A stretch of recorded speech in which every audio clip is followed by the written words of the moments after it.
All right, boys and girls, so we're going to go ahead and take a look at we're going to go ahead and take a look at another example of 1 point perspective. Not necessarily the last one, but we're going to look at another example of it and how we can use it in actually applying it to shapes and making these shapes appear 3D, but as though they are going away from you in space. So, very similar to our aquarium drawings, where the floor and the aquarium itself all looked as though it was going back into space. We're going to work on a few different shapes today, and we're going to make them appear as though they are going back into space as well. Now, this will play a big part in our next lesson that we actually do. So, this is kind of like a practice before our next 1 point perspective drawing. So, what we're going to go ahead and do first is we are going to draw our vanishing point first. It's the same thing that we've done before. We're just going to draw a little point kind of in the center of our paper. It doesn't have to be perfect, just somewhere in the middle. I'm drawing mine fairly big and fairly dark so that you can see it. You can draw yours lighter because remember, we will be erasing that later. And the next thing I'm going to draw is a horizon line. So again, our horizon line is where our ground meets the sky. It is that line that makes it look as though our sky is meeting our ground. Okay, so next what we need to do is we're going to go ahead and start drawing the front part of our shapes. And you do need a ruler or some kind of straight edge for this part. So again, we're just drawing the front of our squares. And I'm going to draw about 5 of them, and I'm going to draw them all over the paper. So I'm going to do about 2 at the top, 2 at the bottom, and then 1 over on the side somewhere. So when you're drawing your squares, please make sure that they are pretty much even.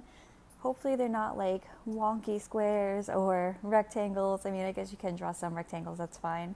But for the most part, try to make even squares. And remember, you want to draw 5 of them at least. You can draw more if you'd like to. I wouldn't suggest doing a ton of them because it could get to be a bit of a headache. So now we have the 5 fronts of our squares. And here's an example of what we're going to be drawing. So we're going to be changing our squares, which is what I have here, and we're going to transform them into a 3D object. So we're going to transform our squares into cubes. So we have our front part, which we just drew, and now what we're going to draw is the front or the bottom and the side of our cube. So we have that front piece right now, and those 5 squares are those front pieces. So next we're going to go ahead and draw either the top or the bottom and the sides of our squares. But what's going to happen is our sides and our tops and our bottoms are all going to go back into space, and they are all going to meet back at that focal vanishing point. So all of our lines that we draw must connect to that vanishing point. So again, every line that you draw must connect to that vanishing point. Please don't just draw random lines. Make sure you take your ruler, you align it to one point of the square, and align it with that vanishing point, and then draw a line straight down. Now for you all, I would suggest drawing these light because you are going to erase some of this line. But again, from one of the points back to that vanishing point. Now I need to do one more here because we have another side that's showing. This is the top part of our square. Touch the point, touch the vanishing point, draw your line backwards. Okay? So now we have a cube that is going back into space.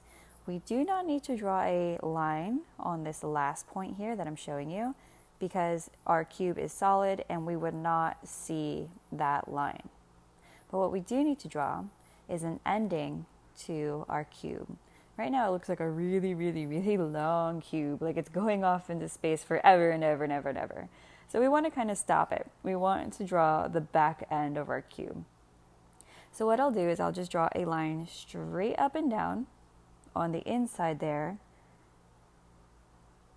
And now I'm going to draw the back piece of the top. And I'm just going to draw a line straight sideways inside of that cube there. And right about there, line it up with the last line that I drew. And as straight as I can get it, just right over. Okay, good. So now we have a cube that is going back in 1 point perspective. The front of our cube, we have the top of our cube, and we have the side of our cube. Now those lines, those are called orthogonal lines. We don't need those lines anymore. Those lines don't exist, so we are going to erase them. And there is our cube. And I'll go ahead and I'll walk you through the next one as well so you can kind of grasp and have a better understanding for it.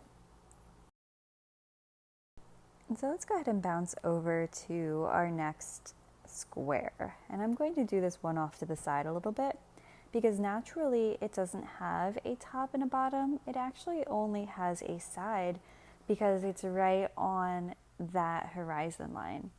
And what I mean by that is we're just going to draw the lines for these 2 points right here. So I'm going to take my ruler, align it with the vanishing point and with the point on the square, and draw my line over. Same thing with that next point, align it with the vanishing point and draw the line over. So now why I'm not drawing the lines on the right side connected to those right hand points is because our cube is solid, so you would not see those lines behind the cube. But we do need to end it, so I am going to cut this guy off right about there. And we can start erasing those extra lines leading to the vanishing point. So again, you'll only see on some of them, you'll only see the side of the cube. Now for the rest of them, because they are above or below the horizon line, you will either see the bottom of the cube or the top of the cube. Now for these that are above the horizon line, we will see the side of the cube and the bottom of the cube. So one more example and then I'll start fast forwarding. Align with one of the points to the vanishing point, align with the next point to the vanishing point, and the third point to the vanishing point. Okay, and I actually messed up a little bit, so I have to correct that. And draw it right over. Next, we have to go ahead and cut this square off, this cube, because he's going way too far back into space. So we need to draw our line straight up and down to end it, to create the back of the cube, and then we need to draw a line sideways. So we're going to draw one down, and connected to that guy, we're going to draw one over to draw the little bottom, and that's it for that cube. And of course, I'll erase those orthogonal lines because we don't need those anymore. And I'm going to fast forward until we get to the next step.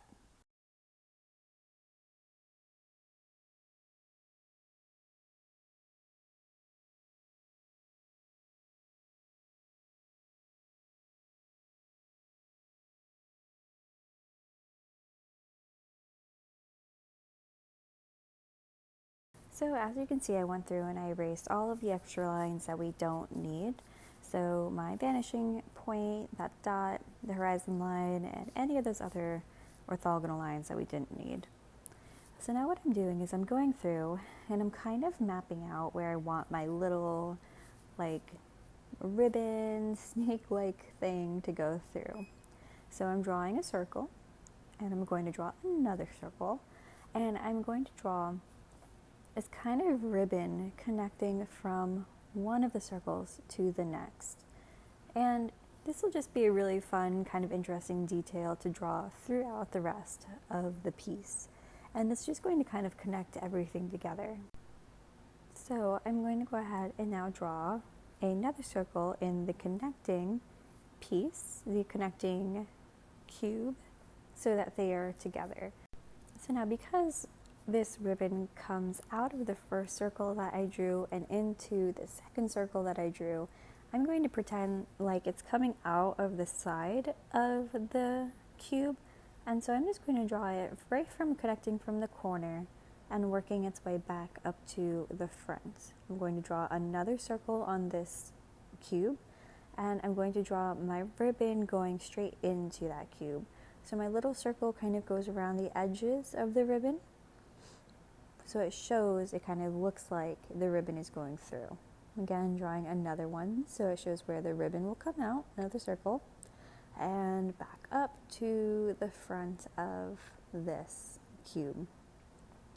Now I'm erasing any lines that would be inside of the ribbon because due to the fact that the ribbon is in the front, it's like right before the cube, we wouldn't see those lines. So anything that's in front of the cube, you wouldn't see the lines of the cube passing through them. So we want to make sure we erase those.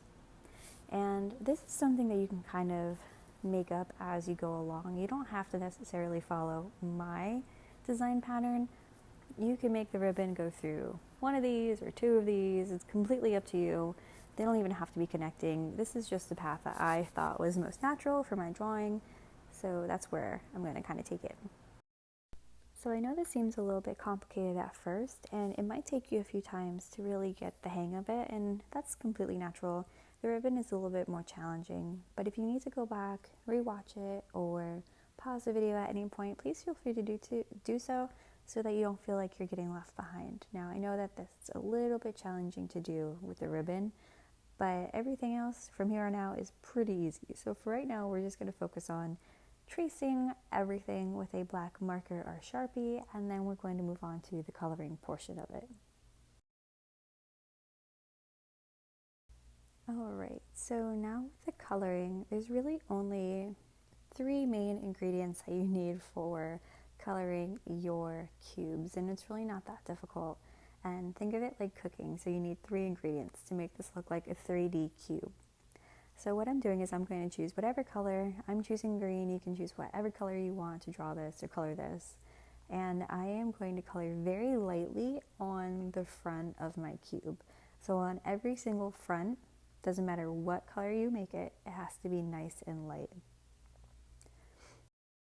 So next I'm going to go ahead and in any of the circles, not including the ribbon that we drew, I'm going to push a little bit harder with my crayon to make it nice and dark on the inside there. Then I'm going to make the edges also very dark. So I'm pushing pretty hard with my crayon, not hard enough to break it. If you want to use colored pencils, that's fine. Please do not use markers to color your piece. You should only be using crayons or colored pencils. And again, pushing very, very hard on the outside edges, very lightly on the front, and very dark on the inside where you see the ribbon is going inside of the cube. And this will be the same for every one of the cubes that you draw, so you don't necessarily have to keep them all the same color. You can if you want to. I'm going to be switching up my colors, but no matter what, make sure you keep it light on the front, dark on the sides, and dark on the inside where that circle is. So I'm going to go ahead and fast forward through the rest of the coloring part of this because I think it's pretty straightforward. Again, I'll just show you with my other color very quickly, this like maroon color.